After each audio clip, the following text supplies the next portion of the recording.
vous, merci aux organisateurs de m'avoir proposé de présenter quelque chose et de m'inviter.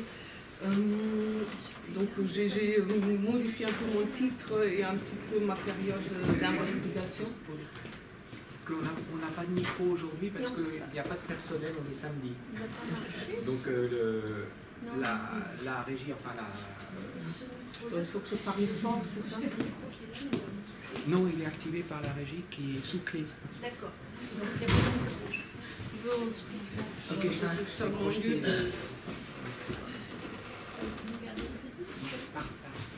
Oui, je sais.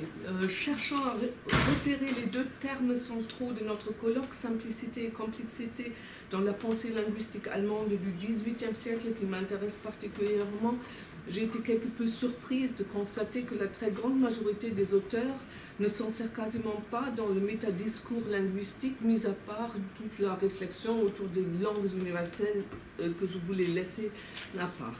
Au fil de mes lectures autour de ces notions, je suis tombée sur Garfinkel qui discute en 1967 une interaction minimale et relativement simple sur le plan linguistique. C'est la version 1 et la même interaction artificiellement reconstruite dans le contexte de l'interrogation ethnométhodologique dans une forme étendue et linguistiquement plus complexe. Alors la version 1, Husband, Dana succeeded in putting a penny in a parking meter today without being picked up. Wife, did you take him to the record store? Cet échange est bizarre, voire incompréhensible pour un observateur extérieur qui aurait besoin au moins des informations explicitées en deux pour le comprendre. La version 2, je ne vais pas la lire en entier. Husband, this afternoon, as I was bringing Dana, our 4-year-old son, home from the nursery school, he succeeded in reaching high enough to put a penny in a parking meter when we parked in the meter zone, whereas before he had always had to be picked up to reach at that high. Voilà, j'arrête là. Avec la version 2, on comprend que la version 1, qui est plus simple sur les plans de l'information exprimée ainsi que sur les plans morphosyntaxiques et sémantiques, et qui est nettement plus brève, est la version normale et attendue par les interlocuteurs qui disposent du savoir supplémentaire explicité en deux. Or, la version 2, plus longue et plus complexe sur les mêmes plans, serait, selon la tradition rhétorique, dans ce même contexte, non seulement un cas d'école de prolixité et partant un contre-exemple de l'idéal de brièveté, rappelant le passage des institutions où Quintilien expose et illustre des consignes pour un discours bref et pertinent devant un juge. Je reviendrai tout à l'heure. Ces observations, où je détourne quelque peu les objectifs de Garfinkel, m'ont conduit à m'intéresser aux termes de prolixité et pour des raisons de temps dans une moindre mesure aux termes de brièveté pour les interroger sur le rapport éventuel concernant le simple et le complexe dans l'histoire de la pensée linguistique. Il semble y pouvoir apporter des éclairages dans une perspective pragmatique, focalisée sur la production, la réception et la compréhension d'une production linguistique que je mets ainsi au centre de ma communication. Je me propose de suivre une démarche sématologique, ce qui permettra de voir que les relations entre les notions auxquelles ces termes renvoient s'avèrent à leur tour assez complexes et que les notions elles-mêmes évoluent au cours de la période à laquelle je m'intéresse. Infidèle à mon titre de communication, je vais finalement me limiter au XVIIIe siècle. Ce changement est dû à des questions de temps et surtout à la disparition quasi complète de l'un des termes centraux, la prolixité dans les approches ultérieures, disparition à laquelle je ne m'attendais pas à ce degré de radicalité lorsque j'ai proposé ma communication. Le choix de la période d'investigation s'explique aussi par les évolutions importantes qu'on y observe et qui sont tout à fait signifiantes pour mon questionnement. En simplifiant, on passe d'une approche normalisante, cherchant principalement à codifier et à améliorer l'allemand, par exemple Leibniz, Breitinger, Bödecker, etc., à des approches philosophiques, par exemple Lambert, Meinhard, Roth, Bernhardi. Et de plus, à partir de la deuxième moitié du siècle, se développe de manière de plus en plus sensible ce qui a été montré magistralement par Neal et Clark en 1996, Donc se développe une pensée linguistique de type pragmatique, un pragmatic turn ratio-sensualiste, ce qui est donc tout à fait important pour mon sujet. Dans ce qui suit, je vais m'interroger brièvement sur le simple et le complexe dans cette perspective pragmatique, puis, pour des raisons de temps, me concentrer sur la prolixité qui, dans la recherche historiographique, n'a pas encore suscité l'intérêt qu'elle mérite peut-être. Avec Imo et Langlois 2016, on peut supposer que lorsqu'on inclut la perspective pragmatique, les notions de simple et de complexe ne peuvent être conçues que comme des notions relatives et qu'au moins la distinction entre simplicité et complexité pragmatique d'un côté et simplicité et complexité grammaticale de l'autre est indispensable. Ce qui se présente comme simple sur le plan formel grammatical peut être d'une complexité importante sur le plan pragmatique, puisque le simple peut exiger de la part de tous les interlocuteurs la mobilisation d'un savoir contextuel et du monde supérieur, ainsi que la mobilisation de différents scénarios et de frames associés au sémantisme explicite et aux structures sous-jacentes. Nous l'avons entrevu seulement avec l'exemple de Garfinkel. De plus, il faut distinguer entre, d'un côté, une complexité dans la perspective extérieure du linguiste analysant une expression, et de l'autre, une complexité aux simplicités usuelles telles qu'elles se présentent aux interlocuteurs. Pour ces derniers, une complexité linguistique peut être simple à produire et ou à comprendre. Des acronymes courants, par exemple, formellement brefs et simples en surface, peuvent correspondre à des formules chimiques comme H2O. Des expressions formées sur des modèles syntaxiques préexistants peuvent engendrer une analyse complexe. Par exemple, pour comment veux-tu que je sache cela, il faudrait rendre compte ici de la structure enchâssée, du fonctionnement des employeurs, du sens du verbe modal, éventuellement du caractère rhétorique de l'énoncé qui implique une négation du dit, du pourquoi de ce type d'énoncé à la place d'un énoncé négatif, etc. Mais on sait que ni la production ni la compréhension d'une telle structure à configuration syntaxique préformée et complexe ne prend plus de temps qu'une structure plus simple. Donc, dans une perspective pragmatique, il paraît ainsi nécessaire de retenir, en plus de l'aspect simplicité, complexité statique en soi d'une expression, l'aspect procédural dans la production et la compréhension d'une expression. Pour le XVIIIe siècle, simple, en allemand einfach et complexe, zusammengesetzt ou plus tardivement ausgebildet ou erweitert, et plus tardivement encore, je pense qu'à partir de Hermann Paul qui parle de complexe, sont des termes, comme déjà évoqués, presque absents en tant que tels jusqu'au milieu du XVIIIe siècle. Leur investissement se limite en général jusque-là au domaine de la formation des mots d'un côté et de l'autre à l'orthographe pour des correspondances entre sons et lettres. À partir des années 1750, ils servent aussi à la distinction morphologique des temps verbaux et en raison de l'affinement de l'analyse de la phrase d'une manière de plus en plus soutenue à l'unité phrastique à travers différentes distinctions partant de la phrase simple ou nue, einfacher ou nackter Satz, à différentes complexités. Dans ces contextes, le simple et le complexe ne se réfèrent guère, sauf pour la formation des mots et la syntaxe, à des questionnements de type pragmatique. Notons aussi rapidement que quelques rares auteurs, tous grammairiens philosophes, fondent leur théorie linguistique ou un sous-domaine de leur théorie sur le postulat selon lequel le langage se construit à partir d'un ensemble d'unités simples, non réductibles, mais dont la compositionnalité conduit à des unités d'une complexité supérieure de différents degrés, et non réductibles directement à leurs unités simples de départ. Outre Bernhardi et plus tard Schmitthenner, c'est le cas notamment chez Johann Heinrich Lambert, mais pour des raisons de temps, je laisse de côté cette approche, notamment de Lambert, qui est essentiellement pragmatique. Nous allons maintenant voir que la réflexion autour du couple prolixité-brièveté renvoie chez certains auteurs parfois à des interrogations sur les causes et effets de la complexité ou simplicité d'unités linguistiques concrètes, allant des morphèmes jusqu'au discours et aux langues ou types de langues.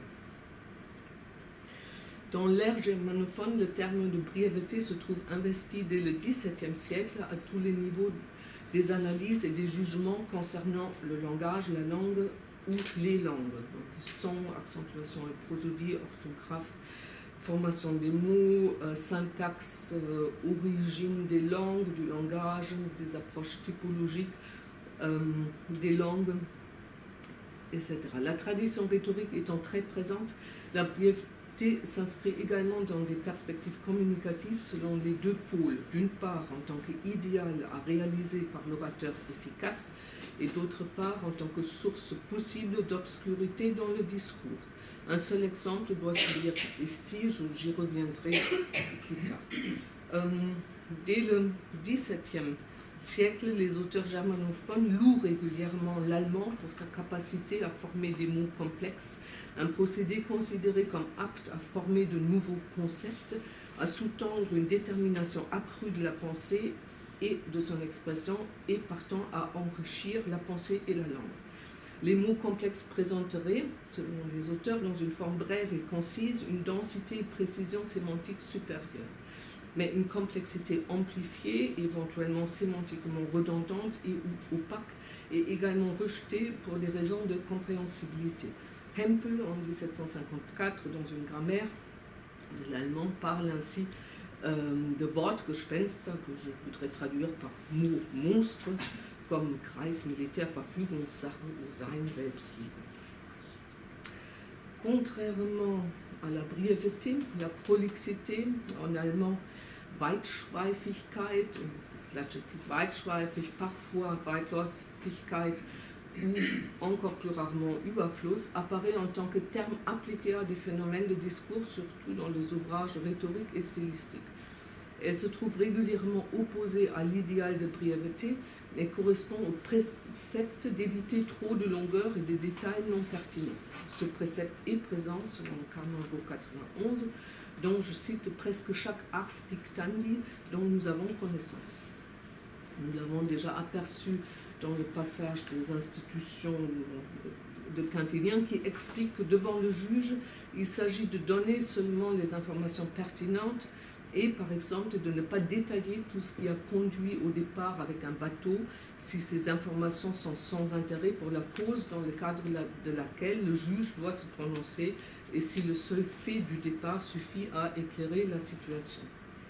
De nos jours, on rencontre la notion de prolixité parfois dans des stylistiques et dans le cadre de théories pragmatiques qui cherchent à identifier la compréhensibilité et la qualité communicative des textes, ainsi que les facteurs qui simplifient la compréhension ou qui la rendent plus difficile. Ainsi, le couple de termes est bien sûr explicite dans la maxime de modalité de Grice, be brief, avoid unnecessary prolixity, mais aussi adopté par exemple par l'école de Hambourg, c'est-à-dire les psychologues Tausch, Langer, von Thun, dans l'ouvrage sich verständlich ausdrücken, s'exprimer de manière compréhensible, a connu une 10e édition en 2015 et une première en 1973. Cependant, on observe que la prolixité n'est guère analysée plus en avant ni illustrée, et contrairement aux notions de simple et de complexe, elle ne se trouve jamais reliée à des unités ou structures linguistiques spécifiques, sauf parfois aux incidentes, ce qui distingue les approches actuelles de celles de certains des auteurs du XVIIIe. Au XVIIIe siècle, la prolixité apparaît régulièrement en toile de fond de jugements négatifs concernant différentes difficultés et sources d'obscurité dans un discours. Elle apparaît également comme notion qualifiant négativement soit certaines langues, soit certains types de langues. Cette application du terme perdure d'ailleurs au début du XIXe siècle dans des discours notamment nationalistes. Les domaines d'application du terme se présentent ainsi comme plus étendus qu'actuellement, mais la présence du terme est, comme déjà évoqué, limitée dans le temps, car donc ce terme disparaît au début du XIXe, quasiment. Donc pour la connotation négative, donc brièvement, parce que ça c'est la tradition bien sûr, elle est tout à fait explicite dans la plus importante encyclopédie allemande du XVIIIe siècle, c'est-à-dire Zettler, das große, vollständige Universallexikon aller Wissenschaften und Künste, et elle y est définie comme un crime commis par les personnes simples d'esprit ou celles qui prétendent être originaux. Dans ce sens, on trouve aussi l'indication selon laquelle le Kurfürstentum Sachsen punit par la loi la prolixité des avocats, affirmation dont je n'ai pas vérifié l'authenticité. Sur le plan linguistique, certaines réflexions de Gottfried Wilhelm Leibniz au tournant du XVIIe, XVIIIe siècle sont plus importantes et englobent déjà en quelque sorte ce qui sera développé plus tard. Elles apparaissent dans l'écrit critique de la langue allemande, rédigé exceptionnellement en allemand et sur plusieurs années, c'est-à-dire entre 1697 et 1712. Donc le titre, c'est Unvorgreifliche Gedanken betreffend die Ausübung und Verbesserung der deutschen Sprache. Leibniz identifie dans ce texte pour l'allemand, entre autres, une certaine pauvreté lexicale, mais il parle aussi des langues de manière plus générale. Et donc c'est une traduction que je vous propose du passage qui m'intéresse. Chaque langue, quelle que soit sa pauvreté, peut au bout du compte tout donner, bien qu'on dise qu'il y a des peuples barbares à qui on ne pourrait pas signifier ce que Dieu veut dire. Mais même si tout peut finalement être signifié à l'aide de paraphrases et de descriptions, tout en phase ou expressivité, le terme allemand c'est Nachdruck, c'est une polysémique, se perd lors d'une telle prolixité.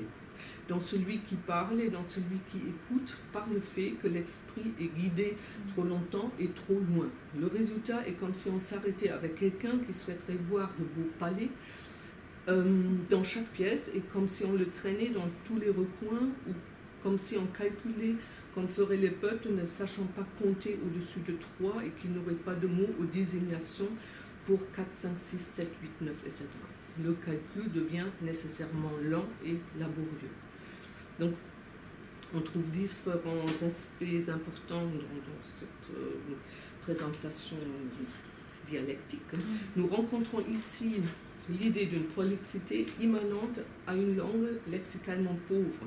Une telle langue serait condamnée à la prolixité et demande aux locuteurs et à leurs destinataires des efforts supplémentaires. La pauvreté, et partant de la simplicité du lexique, est présentée comme conduisant à une difficulté accrue d'encodage et de décodage du sens. Une paraphrase, notamment pour des concepts abstraits comme Dieu, sera plus longue et plus complexe que l'emploi du terme lui-même. Un calcul qui doit se contenter des chiffres 1, 2, 3, quand il implique des nombres supérieurs, il sera plus long et plus complexe.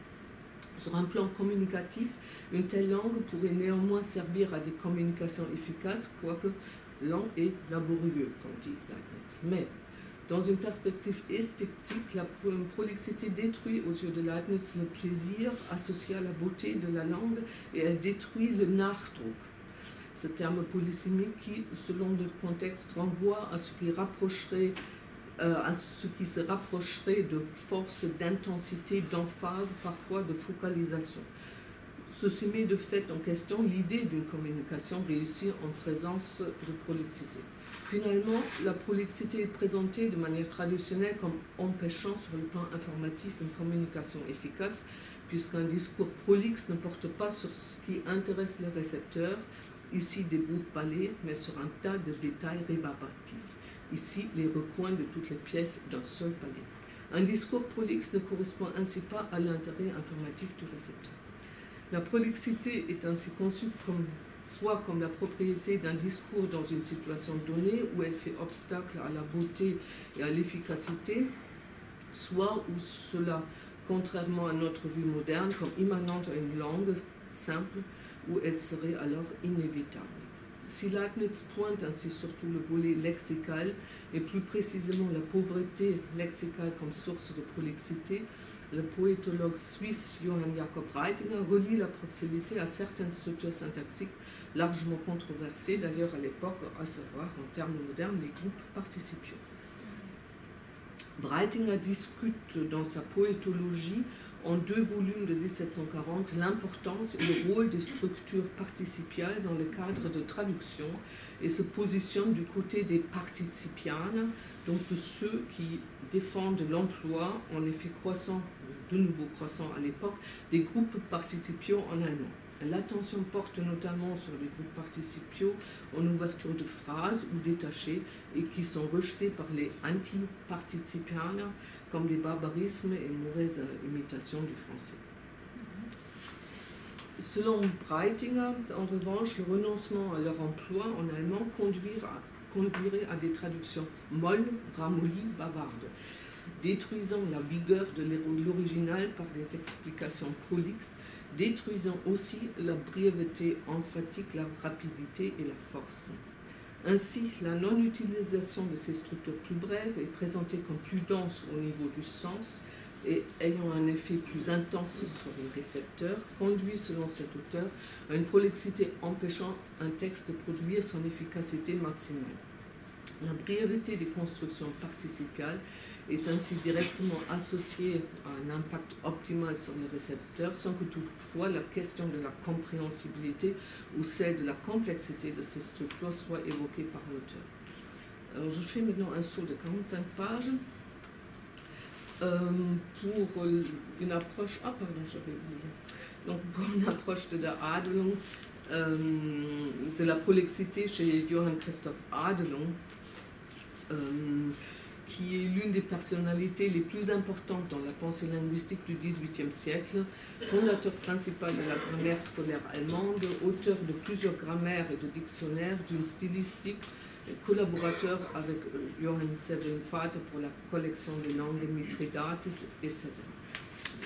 Il est le seul, à ma connaissance, à avoir traité de la prolixité de manière relativement approfondie, surtout dans sa stylistique, publié d'abord en 1785 en 3 tomes et réédité jusqu'en 1800, plusieurs fois.